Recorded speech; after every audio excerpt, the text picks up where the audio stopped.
Voilà, c'est l'heure du face-à-face, comme expliqué par Roland Basmailou. Je suis avec les deux invités fidèles à leur poste. Bonjour, frère Beveli. Bonjour. Bonjour, pasteur Renaud Boris Mbota. Bonjour, monsieur le journaliste. La dernière fois, nous avons amorcé, engagé le débat autour de la fornication. Et nous continuons donc ce face-à-face autour toujours de la fornication. Roland Brice a planté le décor. J'essaie d'oublier la dernière fois qui avait eu le dernier la C'est moi qui avais commencé en tout cas. Non, le dernier mot. Le dernier mot, c'était Boris Mbota. Oui. Et donc nous faisons l'inverse aujourd'hui. Boris Mbota, vous avez la parole, 5 minutes. Merci. Je salue d'abord tous les téléspectateurs dans le nom du Seigneur, Yeshua HaMashiach. Et je crois que nous continuons à aborder ce sujet qui est sensible, très sensible. Et en intro, j'aimerais d'abord rappeler un point. J'ai été très mal compris la fois passée. Il y a des gens qui ont dit non, mais pasteur, vous ne croyez pas que la fornication soit un péché? J'ai dit non, je l'ai dit en introduction et je l'ai redit encore ce matin, que la fornication est un péché. Et qui dit péché dit violation d'une disposition établie par le Créateur. Parce que le péché est une violation de la loi divine.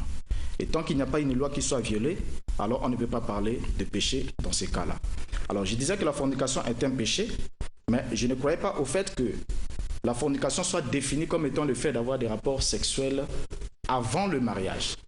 Parce que même le terme fornication qui est défini un peu plus tard, c'est-à-dire modifié par l'Église catholique romaine, lorsqu'elle a inventé sa doctrine d'abstinence sexuelle, ils ont dit que la fornication, c'est tout rapport sexuel en dehors du mariage. Alors, quand on dit en dehors du mariage, on ne dit pas avant le mariage. En dehors du mariage, ça veut dire que les gens sont d'abord engagés dans un mariage et ensuite, l'un des conjoints va à l'extérieur du lien qui les a unis avec sa conjointe. Cette définition est purement catholique romaine et elle ne tient pas debout. Parce que la seule relation sexuelle qui soit extra-conjugale, c'est l'adultère. C'est lorsque la femme qui est liée à un homme va avec un autre homme. En ce moment-là, elle est adultère et son partenaire aussi est adultère. Alors, en regardant dans la Bible, ici, on ne trouve pas d'affirmation biblique claire et nette proscrivant les rapports sexuels avant le mariage. Il s'agit juste d'une extrapolation biblique destinée à tenir les membres un peu en liesse, un peu sages dans les églises, et les extrapolations ne peuvent être faites qu'à partir des déductions boiteuses des textes, et ces extrapolations ne sont donc pas venues d'après la parole du Seigneur, parce que ici, ce matin, vous verrez avec moi, comme mon ami est là pour défendre ceux qui soutiennent cette théorie, il ne nous fournira aucun verset biblique, aucun, sauf beaucoup de baratins, beaucoup de théories humaines, des traditions humaines, mais aucun verset biblique qui stipule clairement que le rapport sexuel avant le mariage soit un péché. Alors, en regardant dans les dispositions de la parole, s'il faut jeter les bases, la Bible est claire en disant ceci, dans Deutéronome 22, le verset 25, je vais citer le verset. Dans le premier cas, l'homme qui allait avec la fiancée d'un autre homme, il y avait deux cas d'espèce. Lorsqu'un homme allait avec la fiancée d'un autre homme, cet homme était mis à mort dans le cas où l'acte était posé dans le champ. L'homme était le seul qui devait être mis à mort selon la loi hébraïque et selon leur culture. Et lorsque l'acte était commis dans la ville, tous les deux devaient être mis à mort.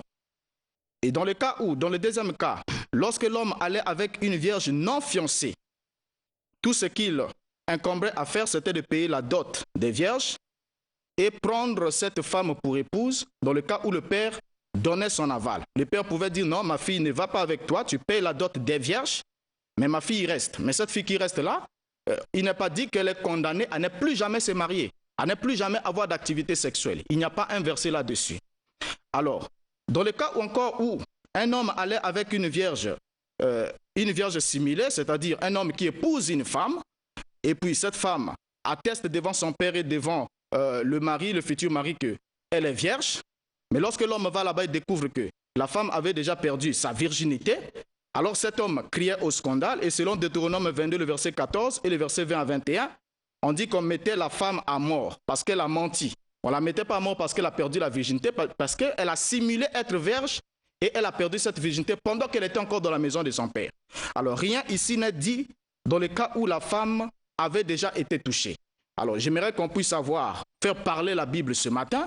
Et mon ami est là, je crois qu'il aura des textes bibliques et des versets pour nous fournir et nous établir clairement que le fait pour deux personnes de vivre en concubinage de façon consentie, avec une responsabilité de marcher ensemble jusqu'à ce qu'ils légalisent leur union, puisse être un péché. Je crois qu'il va nous énoncer cela ce matin. Voilà, donc très chers téléspectateurs, très chers parents, je vous salue au nom de notre Seigneur Jésus-Christ. J'aimerais déjà dire au pasteur Mbota que chacun d'entre nous est ici pour défendre sa position. Donc je ne pense pas que ce soit nécessaire de dire que le frère ne va raconter du barantin, etc. Je crois qu'il faudrait un minimum de respect pour les uns et les autres. Donc dans le livre de Matthieu chapitre 5 que le pasteur Mbota avait donné la dernière fois, très chers parents, très chers téléspectateurs, parce que c'est lui qui avait eu le dernier mot, donc mon temps de parole était épuisé. Je n'avais pas eu le temps d'avoir une réponse par rapport à ce qu'il avait eu à dire. Le monsieur Mbota avait pris le livre de Matthieu chapitre 5, le verset 32, justement, pour illustrer le fait que Jésus, d'après la version qu'il avait parlé de la fornication. Il est dit ceci dans ce passage, Matthieu chapitre 5, le verset 32. « Mais moi je vous dis que celui qui repudie sa femme, si ce n'est pour cause de fornication, lui fait commettre un adultère. Et celui qui épouse une femme répudiée commet un adultère. » La dernière fois, je vous ai dit qu'il était important déjà de comprendre ce que c'est que la fornication. La fornication est définie comme étant des rapports sexuels interdits par la loi ou par la morale. Et donc, chaque fois que le mot fornication est utilisé, le tout, selon le contexte dans lequel le mot fornication est utilisé, la définition également prend une autre forme ou peut changer. Je vais vous donner un autre passage ici, par exemple, dans le livre de 1 Corinthiens, chapitre 7, que j'avais lu la dernière fois. J'étais quand même surpris d'entendre M. Mbota dire que je n'ai donné aucun verset tel qu'il vient de l'affirmer ce matin. Avant même que je ne parle, il affirme quand même que je vais donner aucun verset. Je ne suis pas là en spectacle. Et je crois que je vais lire ce passage dans le livre de 1 Corinthiens, chapitre 7, le verset 1 au verset 2. Il est dit ceci. « Or, quant aux choses au sujet desquelles vous m'avez écrit, je vous dis qu'il est bon à l'homme de ne pas toucher de femme. Toutefois, pour éviter la fornication, que chacun ait sa femme et que chaque femme ait son mari. » Ici, ce n'est pas les catholiques qui ont pris ça, qui ont écrit ça, c'est bien l'apôtre Paul. Et continue, il dit, je vais prendre à partir je vais continuer au verset 3, « Que le mari rende à sa femme la bienveillance qui lui est due et que la femme de même la rende à son mari. Car la femme n'a pas le pouvoir sur son propre corps, mais c'est son mari. De même, le mari n'a pas le pouvoir sur son propre corps, mais c'est la femme. » Ici, le mot utilisé, c'est fornication. Dans le livre de Matthieu chapitre 5, Matthieu chapitre 5, le verset 32 que j'ai lu, et on parle, Jésus utilise le mot fornication. Le mot fornication, dans le contexte dans lequel Jésus l'a utilisé, c'était pour parler de l'adultère. Parce que la fornication est définie comme étant des rapports sexuels illicites interdits par la morale ou par la loi. Donc, le contexte dans lequel Jésus a parlé de la fornication, c'était pour parler, c'est-à-dire de l'adultère. C'est pourquoi dans certaines versions on dit, mais moi je vous dis que celui qui repudie sa femme, si ce n'est pour cause d'adultère, dans certaines versions, ou encore dans d'autres versions on dit, mais moi je vous dis que celui qui repudie sa femme, si ce n'est pour cause d'infidélité. Donc le mot change selon le contexte dans lequel il est utilisé. Ici dans ce passage de 1 Corinthiens chapitre 7, Paul est clair. Paul dit que toutefois, pour éviter la fornication, très chers parents, très chers téléspectateurs, M. Mbota dit que je ne donne pas un verset clair. Mais ce verset est tellement clair que si on ne comprend pas ce matin, même si je donne 1000 versets, vous n'allez plus rien comprendre. Pour éviter la fornication, que chacun ait sa femme et que chaque femme ait son mari. Il continue en disant que le mari rende à sa femme la bienfaisance qui lui est due. Je prends le verset 4. Car la femme n'a pas le pouvoir sur son propre corps. Et je vais prendre le verset 8 qui dit, « Or, je dis à ceux qui ne sont pas mariés, aux veuves, qu'il leur est bon de demeurer comme moi, s'ils manquent de maîtrise, qu'ils se marient, car il faut mieux vaut se marier que de brûler. » Ici, pas littéralement des rapports sexuels. Et dans ce passage ici, la dernière fois, M. Mbota, c'est vrai, il nous avait un peu baladé dans l'histoire des Corinthiens pour dire que Paul s'adressait aux Corinthiens qui allaient voir des prostituées. Il n'est pas question des prostituées ici. Il est question justement de faire des rapports sexuels hors mariage. Et la dernière fois, je vous avais lu la définition que nous apporte justement le dictionnaire pour la compréhension de ces choses. Il est dit quoi? Dans le dictionnaire, dans tout dictionnaire que vous pouvez avoir, il est dit fornicateur, celui ou celle qui commet le péché de la fornication. Et qu'est-ce que la fornication? Selon le contexte dans lequel je viens de lire, il est dit la fornication, relation sexuelle entre deux personnes qui ne sont pas mariées. Donc, le mot fornication peut être employé pour un couple qui est mariée, tel que le cas de Matthieu chapitre 5, le verset 32 qu'a tenu M. Mbota l'a dit le dimanche passé, c'est-à-dire il s'agit d'une femme qui est mariée mais qui trompe son mari. En ce moment-là, le mot fornication a sa place. Mais le mot fornication également a sa place dans le contexte où dans le livre de 1 Corinthiens chapitre 7, le verset 1 à 2 que je viens de lire, Paul dit que pour éviter la fornication, que chaque homme ait sa femme et que chaque femme ait son mari. On n'a pas dit concubin, on n'a pas dit copine, on n'a pas dit copain, que chaque femme ait son mari. Ce passage est tellement clair. Vous voulez qu'on le rende encore plus clair que moi? Je ne peux pas le rendre plus clair que ça. C'est clair ce passage-là. Et le dictionnaire est là pour appuyer ce que je suis en train de dire, très chers parents. Donc moi, je crois que c'est important pour chacun d'entre nous de rester vigilant, d'autant plus que cela est connu de tous. Et moi, j'ai toujours l'habitude de le dire, que Dieu a mis entre chacun d'entre nous les lois morales. Aucune femme ne peut avoir un mari sans que le père de la fille ait donné sa fille pour femme à ce monsieur-là. J'ai dit, et je crois que pour la suite, je vais davantage donner des arguments. Merci. Ok, merci beaucoup. Je crois que le dimanche passé, nous étions plus... on s'est un peu baladé plus dans le vocabulaire, la grammaire, ce qui était très important aussi, parce que avant qu'on puisse prendre le mot, nous devons toujours regarder l'historique d'un mot, d'une expression, parce que il y a l'étymologie qui est une science qui permet de comprendre la signification des mots lors de leur naissance.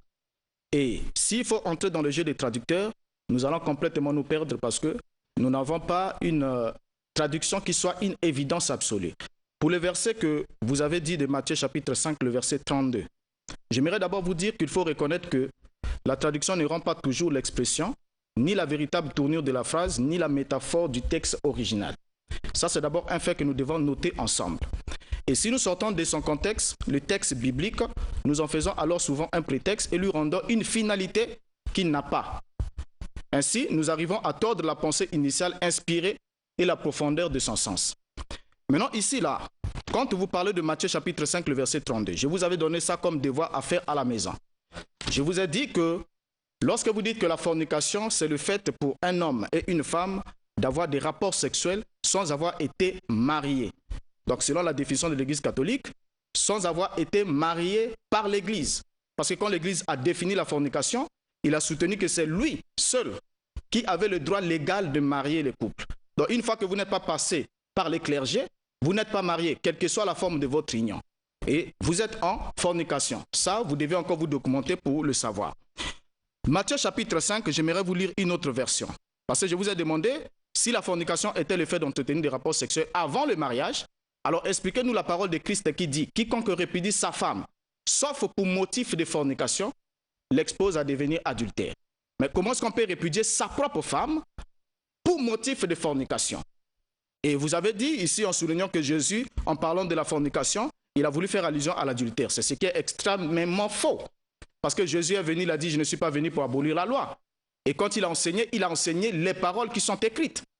Et du coup, lorsque vous dites qu'il a parlé de l'adultère, c'est un mensonge cruel et absolu, très honteux autour de la parole. Parce que l'adultère, pour l'adultère, on ne répudiait pas la femme. Vous lirez dans la Bible, pour l'adultère, la femme n'était pas répudiée. Mais la femme était totalement mise à mort. Elle était lapidée et mise à mort. On ne pouvait pas répudier une femme pour adultère.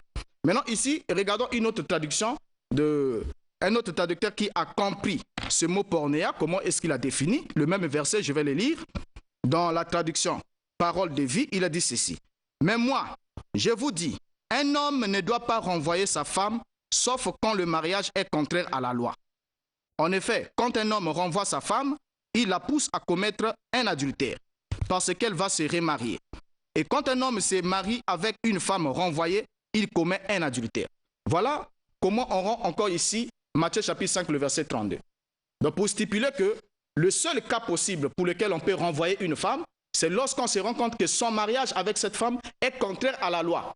En d'autres termes, viole une disposition de Lévitique 18.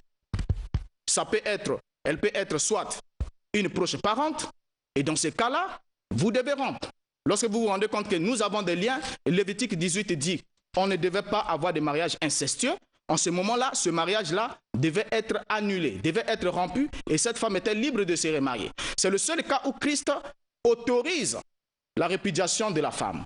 En disant qu'en d'autres termes, si vous le répudiez pour un autre motif, en dehors de ce motif-là qui est le seul motif légal, vous l'exposez à devenir adultère, parce qu'elle va se remarier avec un autre homme. Et l'homme qui le prendra commettra alors adultère. Alors, quand vous parlez ici du fait que chaque homme est son mari, femme est son mari, et chaque femme est son mari, et chaque homme est sa femme, j'aimerais vous rappeler là un fait, que l'expression mari ici ne vous trompe pas. Parce que mari ici, pour vous, quand vous lirez le dictionnaire, on vous dira c'est l'expression qui caractérise une personne qui est mariée à une femme. Et j'aimerais encore vous apprendre que lorsque Christ parla avec la femme samaritaine, qu'est-ce qu'il lui a dit? Appelle ton mari et viens ici. La femme dit, je n'ai point de mari. Mais Christ lui dit, c'est vrai, tu as dit vrai, tu en as eu 5. Et le 6e avec lequel tu vis n'est pas ton mari. Mais comment est-ce qu'une femme peut-elle avoir 5 maris? À moins que vous nous expliquiez qu'elle était 5 fois veuve.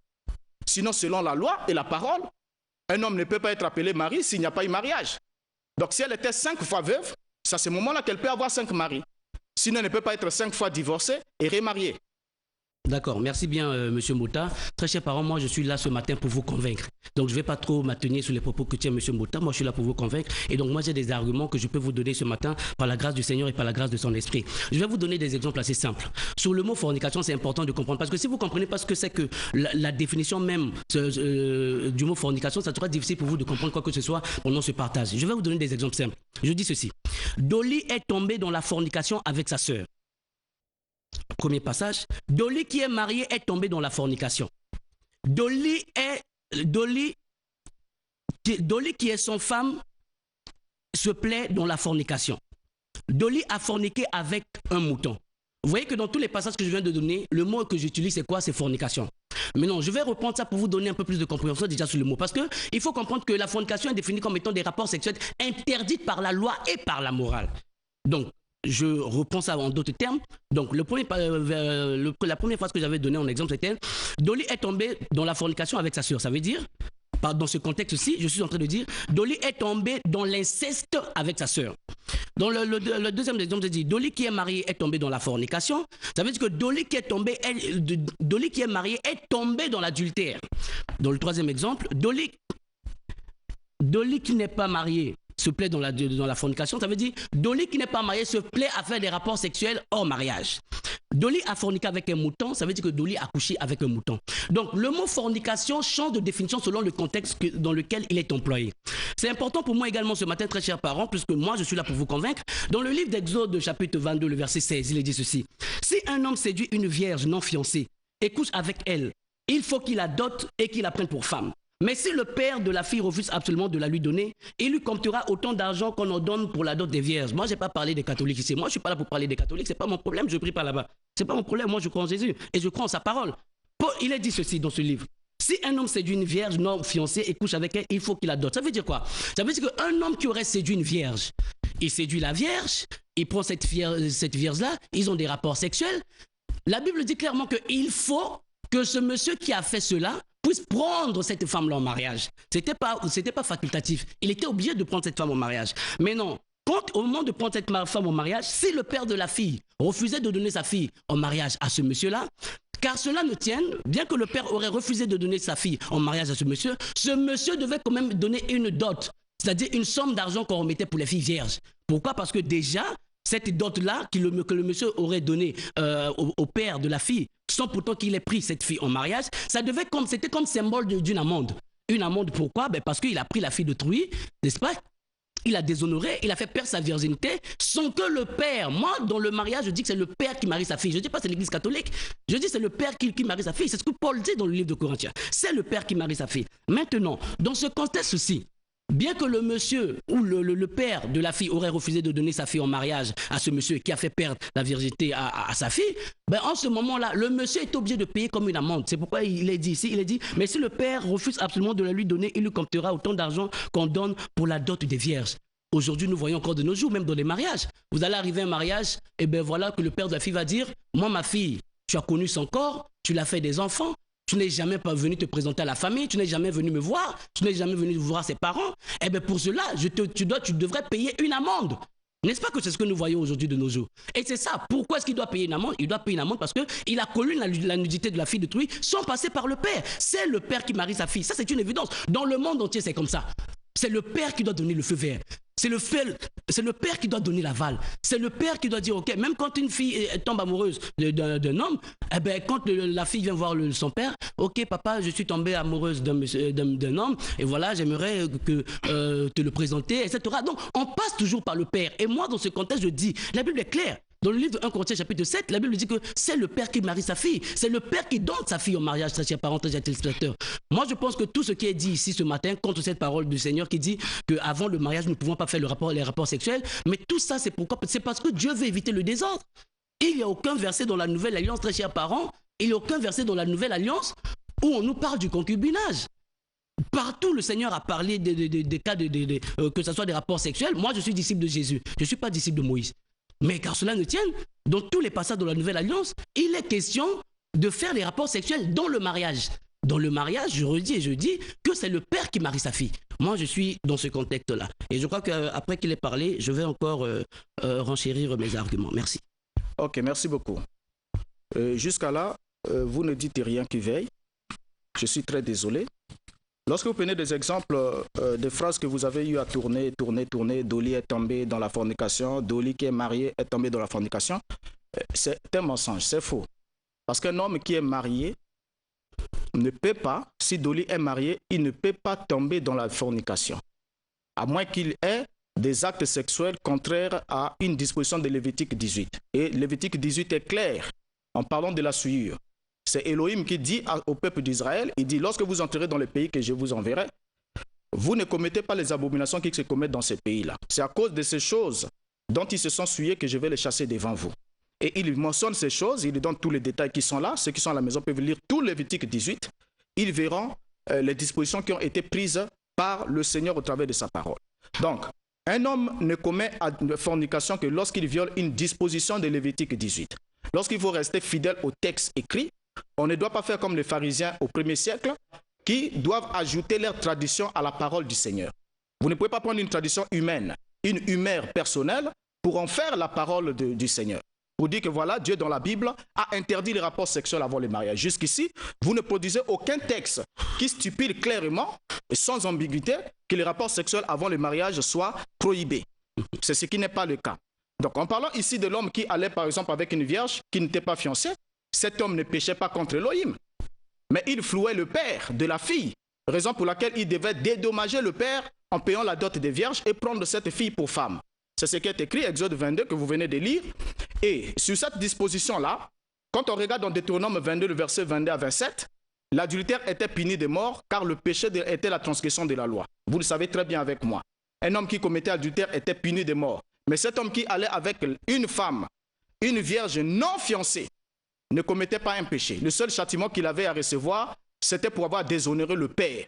Donc avoir connu cette fille pendant qu'il n'avait pas l'autorisation de son père, il payait la dot des vierges. Que je vous rappelle, si la Bible donne une précision sur la dot des vierges, parce que cette dot était différente de la femme qui était déjà déshonorée.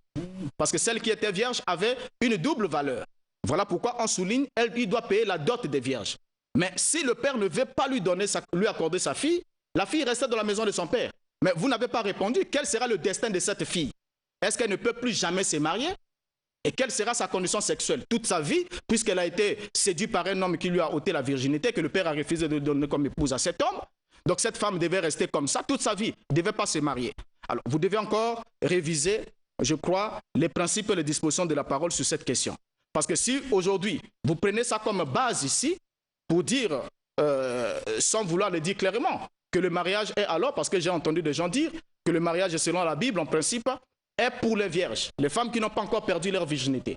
Mais c'est les femmes qui ont déjà perdu leur virginité, pendant qu'elles sont encore dans la maison de leurs parents. Alors, quel va advenir de leur avenir sexuel, de leur avenir matrimonial? Donc, regardons ici, quand vous parlez du fait que dans la Nouvelle Alliance, il n'est pas fait mention du concubinage, j'aimerais vous souligner un fait. La Bible, les apôtres ont enseigné, ils n'ont pas emmené une nouvelle foi.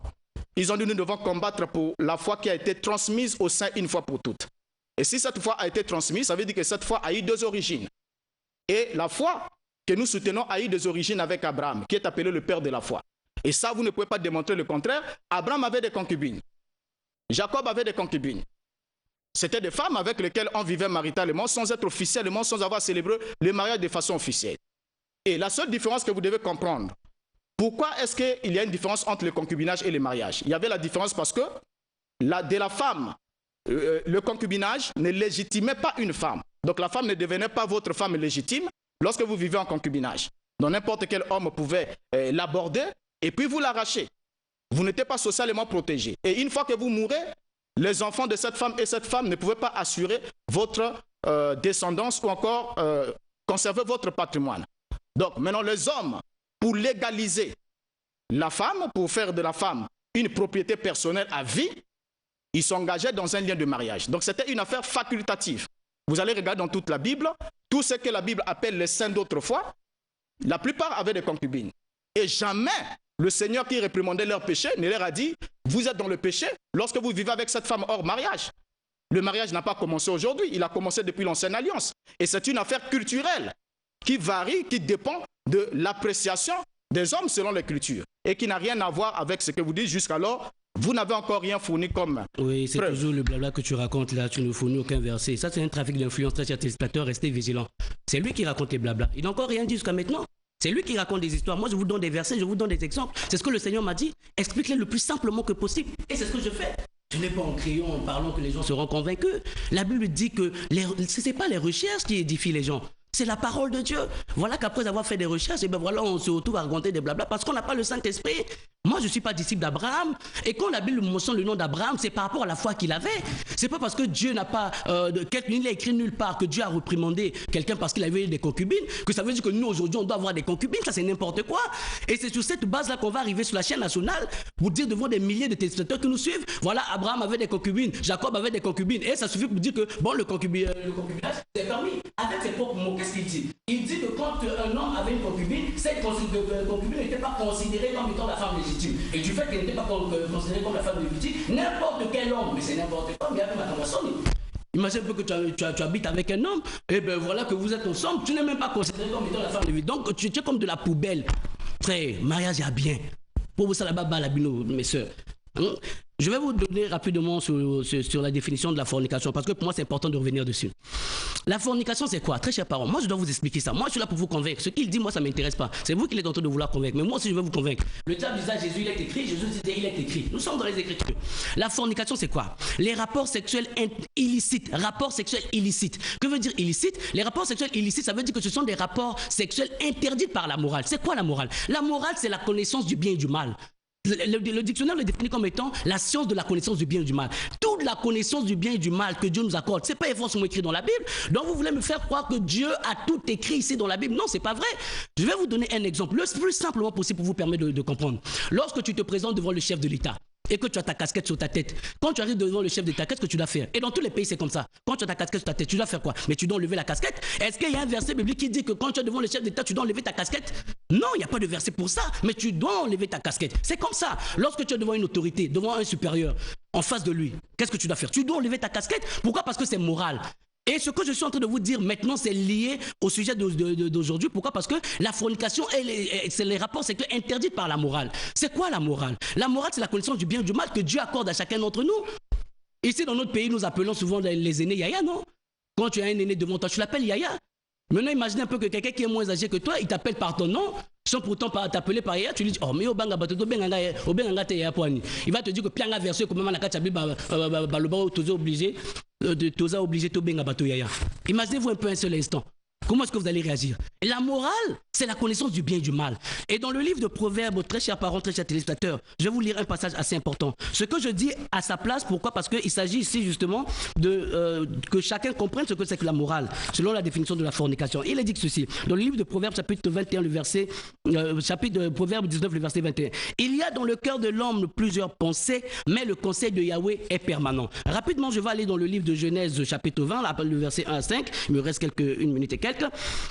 Genèse 20, le verset 1 à 5, il est dit: et Abraham s'en alla de là pour le pays de Médie. Il demeura en Kadès et Chour et il habita comme étranger à Guérar. Or, Abraham disait de Sarah, sa femme, c'est ma sœur. Et Abimelech, roi de Guérar, envoya des gens pour prendre Sarah. Je suis un peu rapide, hein, comprenez-moi. Mais Dieu apparut la nuit dans une chose à Abimelech et lui dit: voici, tu vas mourir à cause de la femme que tu as prise, car elle est Marie. Abimelech, qui ne s'était point approché d'elle, répondit: Seigneur, feras-tu donc mourir une juste nation? Ne m'a-t-il pas dit c'est ma sœur, et elle aussi n'a-t-elle pas dit c'est mon frère?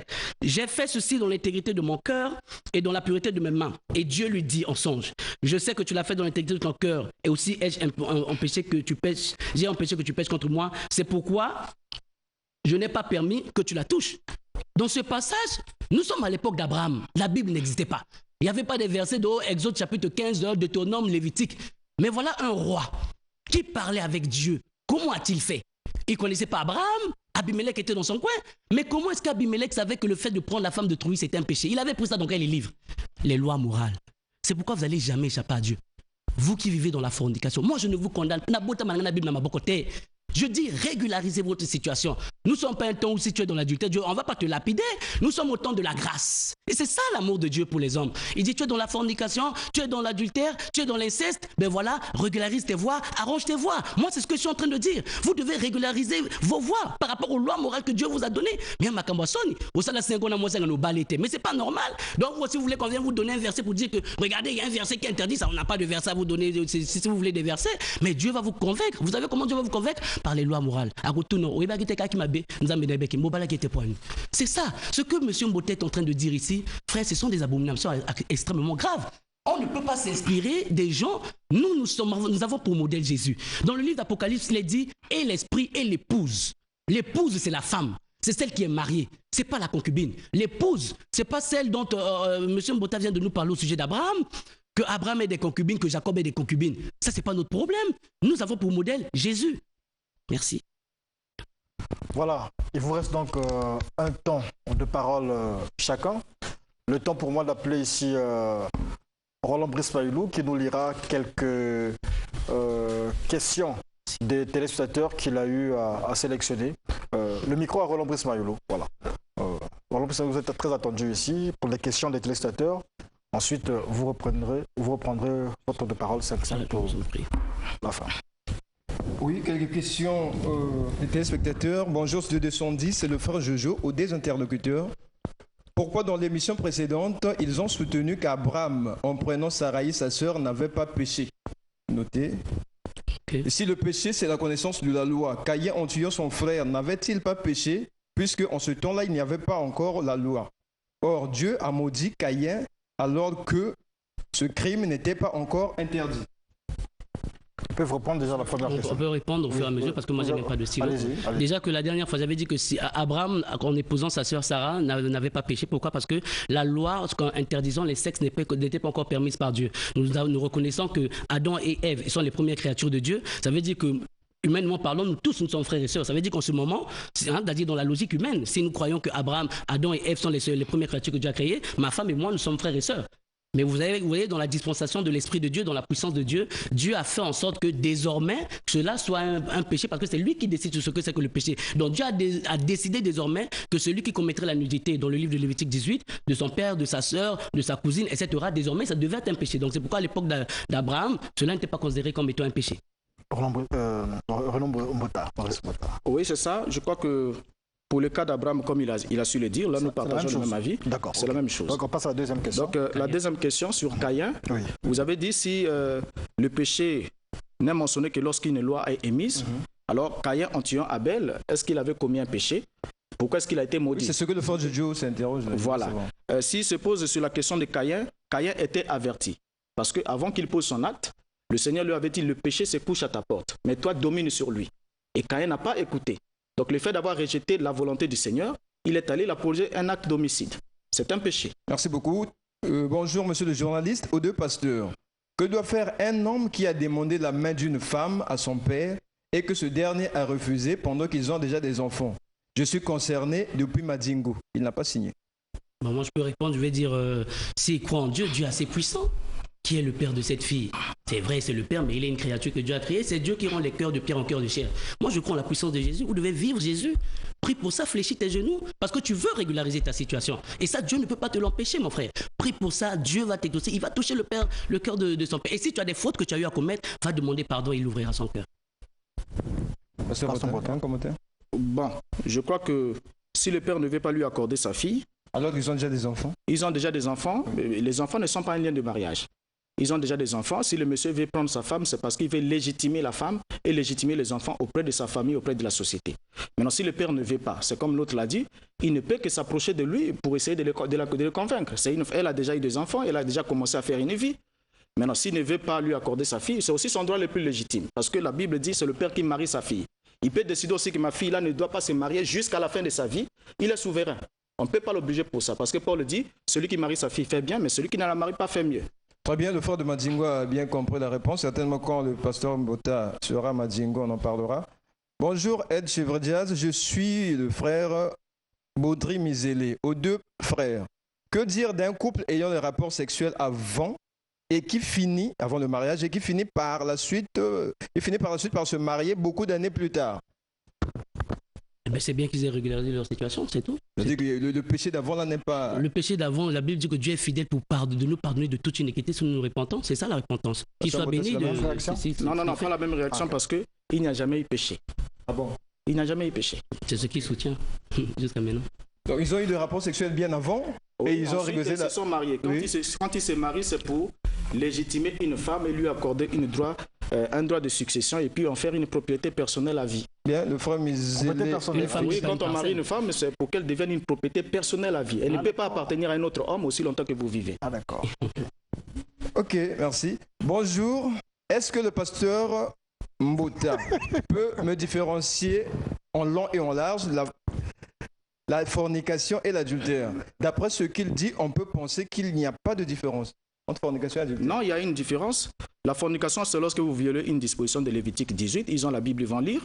Lorsque vous allez dans l'inceste, vous allez dans la zoophilie, dans le fait de poser des actes sexuels avec des animaux, ou bien vous allez dans l'homosexualité. Ça, c'est la fornication. Ça, c'est la fornication. Et l'adultère? Maintenant, l'adultère, c'est lorsque une femme qui est liée à un homme va poser des actes extra-conjugales. Une femme seulement? Je parle de la femme. Ah, là, ça pourra ouvrir un autre débat s'il faut parler. Il n'y a pas d'adultère quand il s'agit d'un homme? Regardez le cas d'Abraham, par exemple, pour répondre à ça directement. Lorsqu'Abraham a mis Sarah dans le lit d'Abimelech, Dieu a intervenu. Il a dit à Abimelech, tu es un homme mort si tu touches à cette femme, parce que cette femme a un mari. Mais lorsqu'ils sont rentrés à Guérar et que Sarah a pris Agar et l'a mis dans le lit d'Abraham, Dieu n'a jamais intervenu.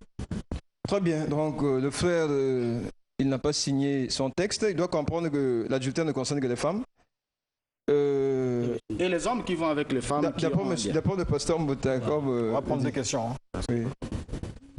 Bon, celui-là fait une observation au frère Beverly, que le frère Beverly parle calmement, parce qu'en parlant vite, nous les téléspectateurs, nous ne comprenons rien.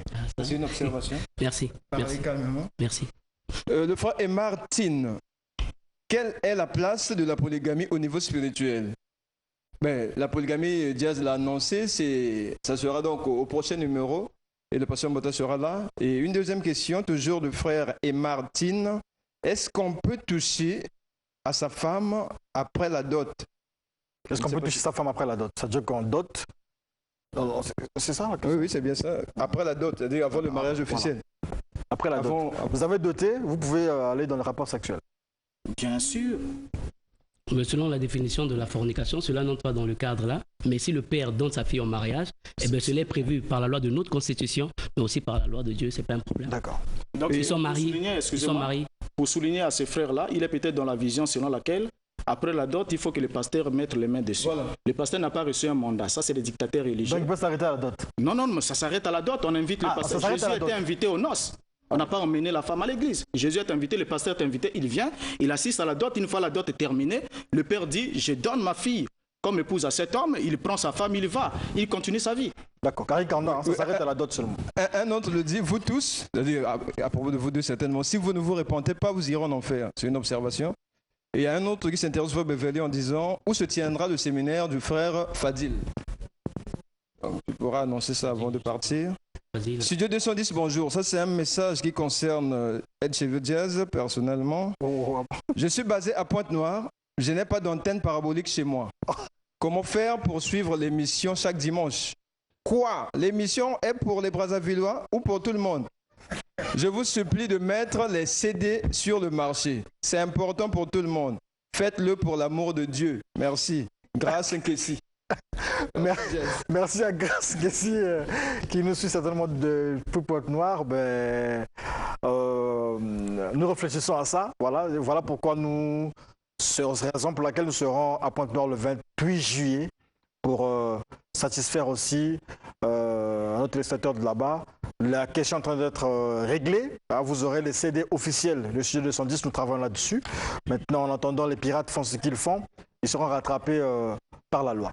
Ceci dit, il y a beaucoup de questions. On en a sélectionné. Ne nous appelez pas. Envoyez-nous des SMS. On a sélectionné. Il y a trop de questions. On en a sélectionné quelques-uns, les SMS. Et donc, pasteur qui avait la parole, c'est le pasteur Mbota. Voilà. Merci. Dernier mot de parole. D'accord, merci beaucoup. Je crois que en atterrissant, puisqu'il s'agit de la parole du Seigneur, on ne peut pas l'épuiser dans le temps qui nous est accordé. J'aimerais souligner ici un fait important lorsqu'on parle de la prostitution, parce que dans le langage de Paul, comme il avait dit au début, Paul dit toutefois pour inviter l'impudicité, que chaque homme ait sa femme et chaque femme ait son mari.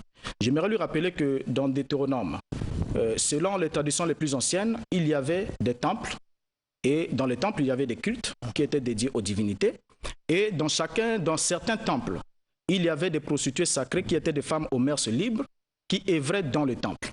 Et lorsque Israël a mélangé sa culture avec les autres nations, on a retrouvé aussi des prostituées sacrées qui agissaient dans le temple de Jérusalem.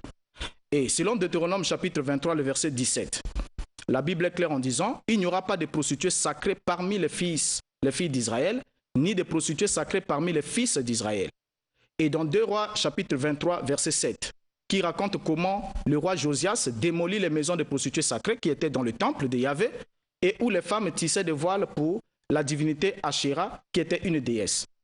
Donc, faisant ainsi référence aussi à la prostitution qui se passait dans le temple de Samarie, Michée aussi promet la colère de Yahvé à tous ceux qui entraient dans cette pratique-là. Et quand on regarde dans le livre d'Osée, la femme d'Osée est cependant une prostituée de culte cananéenne de la fécondité, parce que Elohim avait dit à Osée, va prendre une prostituée et aie avec elle des enfants, ainsi de suite. En parlant ici de l'impudicité selon le langage de l'apôtre Paul, nous avons lu la fois passée ici que Paul est clair lorsqu'il parle de l'impudicité. Dans le langage de Paul, l'impudicité, c'était la violation d'une relation interdite par la loi. 1 Corinthiens chapitre 5, le verset 1er, il dit, on entend dire généralement qu'il y a parmi vous de l'impudicité et une impudicité telle qu'elle ne se rencontre même pas chez les païens. C'est à tel point que l'un de vous a la femme de son père. Et cet homme qui prenait la femme de son père violait une disposition morale de Lévitique 18, verset 8, qui disait « Tu ne découvriras point la nudité de la femme de ton père. C'est la nudité de ton père. Et tu n'auras pas de rapport sexuel avec elle. » Donc, la même chose que cet homme avait fait, c'est le même péché, la même faute plutôt que Ruben avait fait, le premier-né de Jacob, qui est monté dans la couche de son père en la suyant avec l'une des concubines de son père. Et il avait commis ce même acte-là de l'impudicité. Donc, quand Paul parle de l'impudicité, il donne un exemple. Il y a de l'impudicité parmi vous telle qu'on ne la trouve même pas chez les païens, à tel point que l'un d'entre vous a la femme de son père. Il nous renvoie directement à Lévitique chapitre 18. Donc, en parlant ici de ce fait, je ne suis pas pour dire l'image qu'on donne ici que je suis opposé au fait qu'il y ait du mariage. C'est exact et c'est totalement faux. Mais j'aimerais qu'au niveau de l'Église, qu'on soit assez véridique, qu'on place les gens devant la vérité de la parole et qu'on leur montre que l'affaire du mariage ou des rapports sexuels n'a pas de lien avec la foi. Elle a des liens, elle engage la foi que lorsque vous avez promis de vivre l'un pour l'autre, vous entrez dans le mariage, à ce moment-là, le Créateur, le Seigneur dit dans sa parole que le mariage soit honoré par les époux et que les lits conjugales soient exempts de tout souillure. Parce que Elohim jugera les impudiques et les adultères. Donc c'est quand on s'engage dans le lien de mariage qu'on doit veiller à ce que le mariage ne viole pas une disposition de la parole. Donc si aujourd'hui, dans la Bible, il n'y a pas un verset qui stipule « vous n'aurez pas de rapport sexuel avant le mariage », alors nous n'avons pas le droit aujourd'hui d'ajouter une disposition pareille. Sinon, on va ressembler aux pharisiens qui prennent les traditions humaines et puis qui l'annexent à la parole. Parce qu'en parlant du mariage ici, si vous voulez parler du mariage, vous allez un peu vous imprégner de la culture congolaise. Mais le même message que vous donnez ici au Congo, vous ne pourrez pas le prêcher en Chine. Vous ne pourrez pas le prêcher par exemple en Inde. Parce que là-bas, ils ont aussi une autre vision du mariage. Ouais, merci monsieur Mbota. Je me rends très vite compte que vous qui avez dit au début que j'allais raconter du n'importe quoi, c'est vous qui êtes en train de le faire. Parce que les versets que j'ai donnés sont assez clairs. Vous nous baladez dans les histoires de Corinthiens. Nous n'avons pas besoin de l'histoire de Corinthe ici. Et vous dites qu'il y avait des prostituées qui étaient consacrées dans les temples. Mais Paul est clair. Il dit, toutefois pour éviter le mariage, que chaque femme ait son mari. Il ne parle pas que de la femme ici. Il ne parle pas que de l'homme. Paul dit, et l'homme doit avoir sa femme. Parce que vous dites que non, il s'agit ici des femmes qui étaient prostituées dans les temples qui étaient consacrés à la prostitution, des femmes. Mais qu'en est-il des hommes alors? Parce que Paul dit que chaque femme aussi est son homme. Mais ne nous baladez pas dans n'importe quoi, M. Mbota. Je pense que vous avez tout simplement dévié. Vous devez revenir sur le droit chemin, M. Mbota. Dieu est un Dieu d'ordre, très chers parents. Dieu est un Dieu d'ordre. C'est pour éviter le désordre. Vous avez entendu ces arguments? Il dit quoi? Il dit que bon, quand vous épousez une femme d'une manière légitime, elle devient votre propriété privée. Mais quand c'est une concubine, vous pouvez coucher avec elle, vous pouvez faire ceci, vous pouvez faire... Mais c'est le désordre. Et c'est pourquoi Jésus est venu pour rétablir toutes choses. Moi, je ne vous condamne pas. Ce n'est pas mon message. Je ne suis pas avec une Bible à la main, je ne vous condamne pas. Et je dis que nous avons chacun notre des lois morales. Tout n'est pas écrit dans la Bible. Quand il dit par exemple que bon, la fornication, c'est de briser, je ne sais pas, une loi qui était écrite dans la disposition de ce que Moïse a écrit dans le livre de Lévitique 8, etc. Mais Lévitique 18, pardon, n'a pas tout dit. Dans Lévitique 18, et par rapport au passage de 1 Corinthiens chapitre 5 qui vient de prendre en ce moment, en disant qu'on entend dire de toutes parts qu'il y a de l'impudicité parmi vous. Le tétateur qui m'a demandé de parler doucement, mon frère Romo, excuse-moi. Je suis obligé, c'est question de temps. Rien que quand je fais 15 minutes, si j'ai l'impression de faire 3 minutes, mais 5 minutes, c'est pas grand-chose. Vous voyez? Donc, quand il dit dans 1 Corinthiens chapitre 1, 5, il dit que on entend dire parmi vous qu'il y a de l'impudicité, de sorte qu'on n'entend même pas parmi les gens, au point où l'un d'entre vous a pris la femme de son père. Mais prendre la femme de son père ici, c'est l'inceste. La fornication, dans ce sens, je vous ai dit que la fornication, la définition changeait, la fornication changeait de définition selon le contexte dans lequel elle est écrit, parce qu'il est large. C'est l'interdiction des rapports sexuels interdits par la loi et par la morale. Et en ce qui concerne la morale, moi, j'aimerais proposer à la production de Studio 210, si on peut nous inviter ici un maire, un officier d'état civil, comme on entend souvent aussi parler de ceux qu'on appelle, je ne sais pas, les présidents des associations des terrains, trucs comme ça là. C'est-à-dire, il faut que les trucs soient en lumière. Parce que moi, je crois que Dieu a donné à tous les êtres humains des lois morales. Quand tu te réveilles le matin, tu trouves les gens là et que tu les salues par mon direct, que tu es impoli. Est-ce qu'il y a un verset dans la Bible qui dit qu'il faut forcément saluer les gens? Il n'y en a pas. Mais ce n'est pas parce qu'il n'y en a pas qu'on va dire que non, ben voilà, il ne faut pas faire, il faut pas. Il y a des lois morales, très chers parents. Il y a des parents aujourd'hui qui sont choqués d'entendre quelqu'un qui se fait passer pour un serviteur de Dieu raconter ce genre de choses. Il y a des parents jusqu'à aujourd'hui qui ne veulent pas justement que leur fille puisse connaître des hommes avant que ce monsieur vienne. Et c'est ce que moi je suis en train de dire. Donc pour vous qui avez les copains, copines, mes frères, mes sœurs, dans le livre d'Apocalypse, on dit clairement, et l'esprit et l'épouse. L'épouse, oui, c'est la femme légitime, reconnue par ta famille, reconnue par l'État. C'est aussi important ça. Arrive au niveau de l'État, il y a le bâtiment, un acte de naissance, il y a un normal temps. Moi, j'encourage aussi aux gens d'aller vers pour régulariser tout ça là. Mais bref, on va en parler plus tard. Il me reste 1 minute. J'aimerais tout simplement chuter pour dire, très chers parents, il est dit que dans les derniers temps, des fausses doctrines, des fausses révélations. Et moi, je me suis très vite aperçu que M. Mbota ne s'est que limité aux recherches. Il a que fait des recherches, mais il n'a pas voulu prendre pour appui le Saint-Esprit. Et voilà pourquoi il s'est trouvé dans cette situation. Et je pense que pour tous ceux qui ont des copains, des copines, etc., mais vous devez comprendre que c'est pourquoi aujourd'hui, on a qui se retrouvent avec 10 copines. Hein? Il a à peine 20 ans, non, il a déjà accouché avec 10 filles, mais c'est le désordre. Et Dieu est un Dieu d'ordre. Et moi, c'est ce que je suis en train de dire. Donc, régularisez votre situation. Vraiment que la puissance de Dieu soit sur vous, de sorte que les lois morales que nous a données ne soient pas brisées au nom de Jésus. Merci. Au nom de Jésus, merci. C'était le dernier mot du frère Bévéli. On a été heureux de vous laisser vous exprimer sur ce sujet. Si vous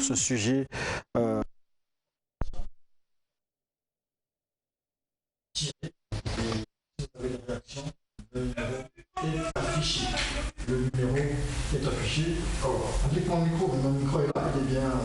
Le numéro est affiché. Et donc, je profite pour faire un. Vous êtes salué? Déjà. Ah, d'accord. On ne peut pas le faire, ça. Déjà. On dit que mon micro ne tient pas, qu'est-ce qui se passe ce matin. Mais en fait, je fais un clin d'œil à Dani Bizoulou, qui le suit, je pense que Mouvodo, à Dolizy, Cédric Mialox, Sonda, à tous ceux qui nous suivent à Pointe-Noire, M. Ferdinand. Et donc, juste après le face-à-face, le générique du face-à-face, juste après le générique du face-à-face, vous allez suivre le reportage sur la communauté islamique ahmadienne.